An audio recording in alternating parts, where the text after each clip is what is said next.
What's up, guys, and welcome back to this week's Bourbon of the Week. I have something special for you today. We are drinking some original Stitzel-Weller product. Stitzel-Weller, as you know, is the product line behind some of the most famous bourbons that we have today, such as Weller, Pappy Van Winkle, and more. But for today, we are going with their, kind of. This is the Blade and Bow. They use a Solera Aging process for this, so that's how they keep the Stitzel-Weller product in here. But we're going to go over what all that means and see where this falls on the list. Let's do this.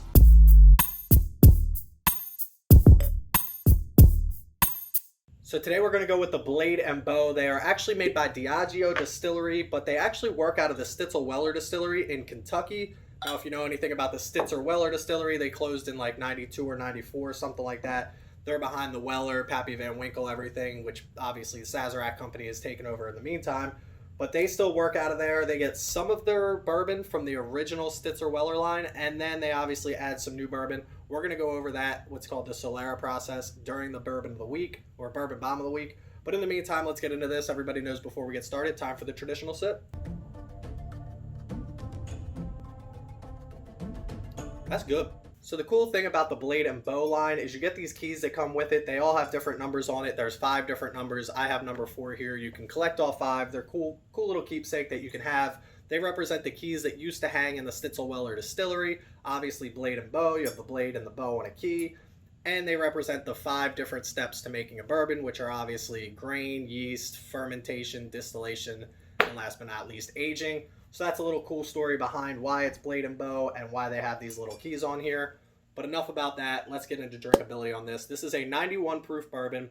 Nothing too crazy. It's non-age stated, and we're going to go over why it's non-age stated here in a little bit. But it's also an undisclosed mash bill, so we don't really know what's in this. Tastes to me like it's got a little bit of a rye to it. It's got a little bit of a rye spice, but it's also very sweet. So again, I don't know if this is more of a wheated. I don't even know if this might be a 4 grain. I highly doubt it, actually, that they would go through that process. But for drinkability on this alone, it sips pretty good. 91 proof, you're not going to expect too much kick, but we're also out of the 80s, so maybe a little bit, which is exactly what you get with this. I don't know if I want to put it too high, but I also don't want to put it too low. Let's give it let's give it one more sip and see. Yeah, see, there's no real ethanol kick with this at all. I'm going to give this like an 8.8 when it comes to drinkability. I think that it could be a little bit better, but at the same time, it doesn't drink outside its proof or anything like that. If I sip this, I would actually even think that it was in the 80s than in the 90s. So for being 91 proof and getting an experience like that, I think an 8.8 is a fair spot for it. Do I think that the taste profile could be a little bit better? Sure. The cool thing about this is this Solera Aging process that we're going to talk about for our Bourbon Bomb of the Week gives it a little bit of taste flavors from everything. It's very sweet. It's got almost like a fruity note to it, maybe like a peachy note, which I didn't think I got it. When I first drank this, I didn't get it, but this is my second or third sip now. And you can almost smell it on the front of it too. It's very fruity. I can't even put my finger on if it's peaches or not, but it's something very sweet like that, sweet and fruity like that. Not a bad taste, but at the same time, it's not overwhelming. It doesn't like jump out at you. There's nothing crazy awesome about this. It's kind of just your typical bourbon flavors with a little bit more sweet than anything else. That rye, I can't really tell if there's a huge rye spice on this. It almost tastes a little watered down, but I don't want to say it's watered down. But I'm sure to proof it back down to that 91 proof, they are going to add some water. But I don't want to give it the terrible score on taste, but I also don't think it's one of the better tasting bourbons that I have. It's very traditional, but also very light, very short finish. Let's see here. One more try. Yeah, just that very forward sweetness followed by a little bit of spice at the end. Again, it's nothing that, it doesn't knock my socks off. It's nothing crazy. It's nothing wild. But at the same time, I've tasted bad bourbons, and I'd rather taste a bourbon that doesn't taste bad than taste a bourbon that is crazy different or anything like that. It's a traditional bourbon flavor with a little bit more sweetness than usual. I'm going to give it let's give it like an 8.1 when it comes to taste on this. So last but not least, that's going to get us in a price on this. This MSRP is at $50. I actually got it at $55 at the only place I could find it, unfortunately. But $50 is, again, getting into that price range where you kind of got to give me something exceptional if I'm going to pay $50 for a daily drinker. This almost feels like it could be a very good high-end cocktail drink, like a cocktail mixer. I use like early times, straight whiskey when I'm making cocktails. Sometimes I'll get like super fancy and I'll throw a Basil Hayden's in it. But even you're talking $40 at that point.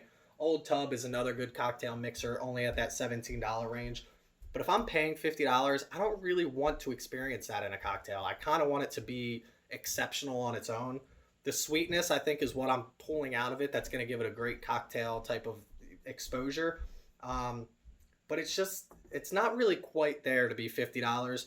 And the reason it is $50 is because of the Solera Aging system that we're going to go over, because they keep running off this Stitzel-Weller name, which I think is more like a gimmick to me than anything else. It kind of, they want to say, oh, it's an old Stitzel-Weller product, blah, blah, blah. They've got the original products from Stitzel-Weller in it.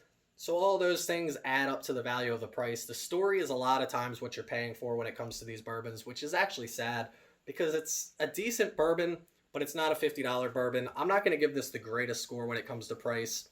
I think, again, the name and the hype is worth more to them than actual bourbon that they put into it. And then obviously the aging system that we're going to go over is what's really driving that price up a lot. So is it worth it? No. Is it cool that they're offering it at $50? Because a lot of other places that do that aging process will make you pay a little bit more than that $50 premium. So I guess in the realm of the aging system, it's not that bad. But at the same time, you got to give me something a little bit better than the story that goes behind it. Make it a better bourbon, make it a better juice. So for price, I'm going to give this like a 6.4 when it comes to price. So let's send it over to this week's Bourbon Bomb of the Week, because on this channel, of course, we love to learn something along with our bourbons. But before we do that, I kind of want to show you guys this new putter I got today, Odyssey. Look at this. This is beautiful. I only show you guys because nobody else in my life really cares that much. Marissa doesn't care that I have this. Spent a good $1 on it today, so I wanted to show you guys. If you guys like golf, let me know if you think I got the right putter. Odyssey Stroke Lab. Look at that. Isn't she beautiful? Anyway, this week's Bourbon Bomb of the Week. Let's do it.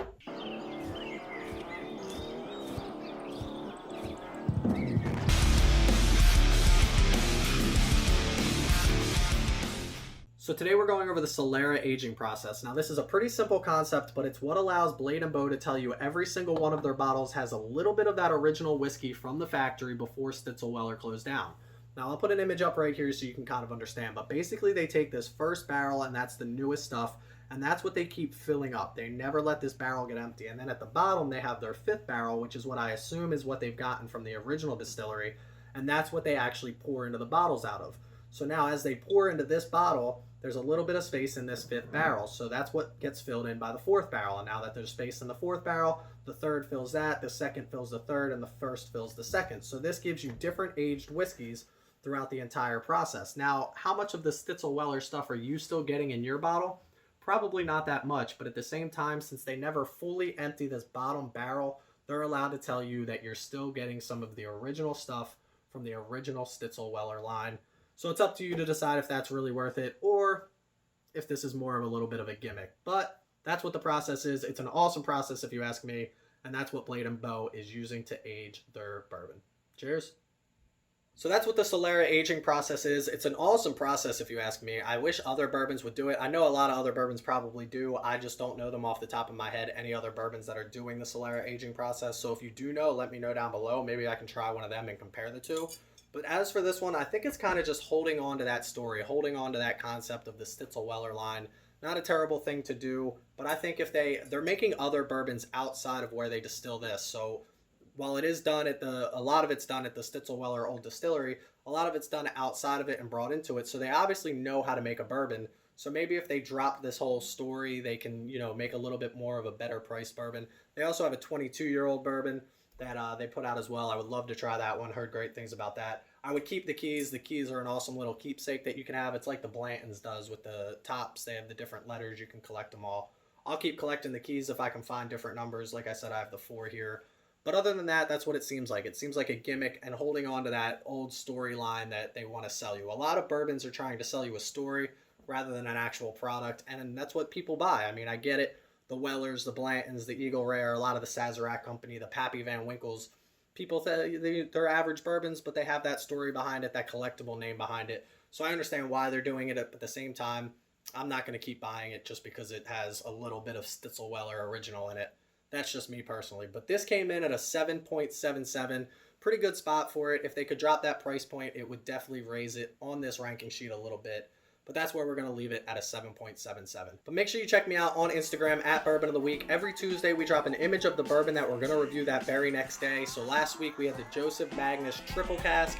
We gave it an 8.2. The Bearded Barrel came in with a guess of an 8.17. Very close guess. He must have had it before, so he gets the shout out this week. He's also going to be entered in a monthly drawing that we're going to give away something cool once a month to a winner that guesses the closest. So make sure you check me out and go follow me on Instagram at Bourbon of the Week. But in the meantime, please don't drink and drive. Drink responsibly, and as always, wash your hands. Pandemic ain't over, y'all. And get your vaccine. Should that be our new thing? Get your vaccine. And tell me what you think about my putter. I really want to know.